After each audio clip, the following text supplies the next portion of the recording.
గంగా వచ్చిన కంఠం వరకు ఎవరో బలవంతంగా పెట్టగలరు, కానీ మింగడం మాత్రం వేరే మనిషితో సాధ్యం కాదు.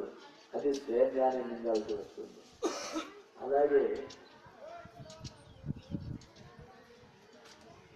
మంత్రాలు, కథలు, భజనలు, యజ్ఞయాగం చేయడానికి పెద్దలు వచ్చి ఉన్నారు. కానీ మనము గ్రహించకపోతే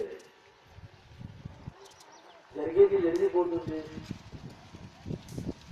ఎల్లుండి మధ్యాహ్నం తర్వాత అందరూ వెళ్ళిపోతారు.